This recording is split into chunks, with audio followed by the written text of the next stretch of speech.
Hey guys, and welcome to another segment of Rowserworld. Today I'm going to show you how to draw the head shape and also where to put your features. So we're going to start with this head shape right here. It's going to be that of the female. We're going to be using three different head shapes today. So we'll draw the female head shape, we'll draw a male head shape, and then we'll also be drawing the little baby head shape because I see that's a shape that a lot of caricature artists have problems with. So we want to break it down to its simplest element so that you can understand what it is you're drawing and you don't get lost in the sauce, so to speak, once someone's sitting in front of you and you need to draw an accurate depiction of them. Okay, so we're just finishing out our shape here. I like to look at all my shapes as if they were silhouettes, so I do not pay attention to features at first. I want to define my playground. This is just my personal style. Some caricature artists prefer to start from the inside out. I like to start from the outside in sometimes. Okay, so that's not an ironclad thing, but each picture is going to present itself to you differently. And as an artist, you want to understand that. So don't get caught up in like techniques and how you're going to do it every time, or this ridiculous notion that you're going to have really cool cartoons every time you draw one. Sometimes even the best of us are going to mess up. So I encourage you to just relax, draw, have fun, and do little exercises like these to strengthen your caricature game and also your drawing perception. So now I'm going here to the last face, the little baby face. So we're going to put the ears very low on the face here. I was telling you guys earlier that a lot of artists or caricature artists have problems drawing children, and they wind up making the child look a lot older than what they really are. And the secret to not doing that is all in the head shape. Okay, and feature placement. So you can see how the child has a very bulby head, a lot of forehead. We're going to be defining that a little bit later, but a shape kind of like what I'm drawing right now is what you're going to need. And it's actually pretty universal. I mean, you can do a square one like this or an oval, but generally children are going to have kind of ovally heads, low ears, and big foreheads. So we're just finishing up here with the little extremities here. With children, also be sure that you give them almost no shoulders. So if you saw how I did that, that's kind of how you want to do your children. You don't want to square their shoulders off because that also adds age to the child. I've seen some pretty bad ones before where it looked like the child needed a wheelchair by the time they finished with him because he had looked so old. That was pretty funny. All right, so now we're just cutting out the hair shape, right? Or cutting out the face shape from the hair.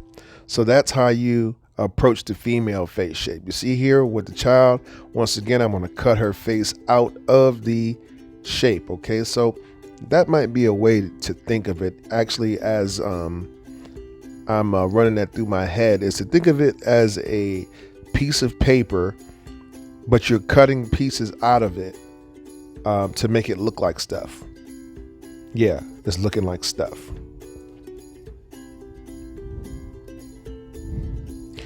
Putting the shoulders here. Don't worry, I won't be keeping you guys much longer. I just think this is so important because once you get this down, sky's the limit. You're going to get better from here. Now we're going to work on feature placement. So for feature placement, I like to use 4 basic lines. 1 line down the center of the face and 3 lines to show me where my features are going to go. Okay, so I'm placing those in each little drawing here. The middle line is going to always be where the ears are attached to. Okay, so that's going to represent kind of like the middle of the face. The eyebrows will always go into top compartments, as you see here.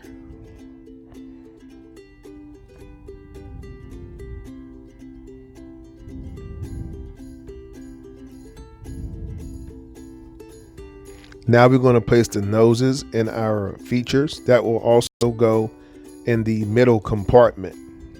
So kind of think of them like little cubbies, if you will, or rows of people or rows of things, whatever makes it stick in your brain the most. Remember that everything must go in its proper space, in the proper order, so that you can get the desired result. It's called discipline. Ooh. So I'm just about finished up my little noses here. And now we're going to do the eyes, which will also go into cubby hole number 2, or the one in the middle. I didn't actually number them, but the one in the middle. Notice on the child that the children's eyes will take up a lot of the line. So you see that top line with the baby, how I drew the baby?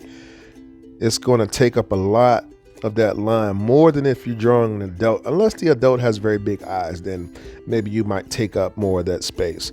But that's just a general rule of thumb. So now I'm just kind of decorating my faces in a little bit.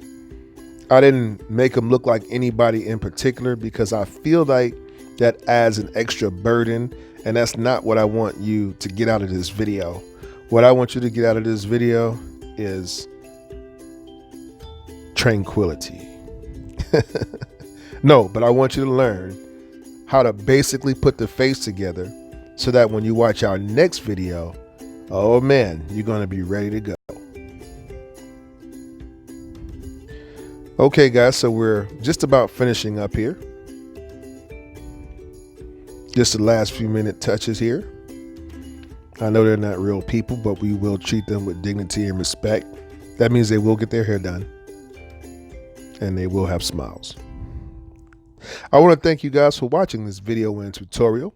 I'll be placing more videos and tutorials soon. If you'd like to see your favorite person or you have an art question, please email us or message us and we'll go ahead and get that out to you or make a video for you as quickly as we possibly can. Until then guys, thanks again for watching. Please don't forget to share, and don't forget guys, most of all, to subscribe, hit the button,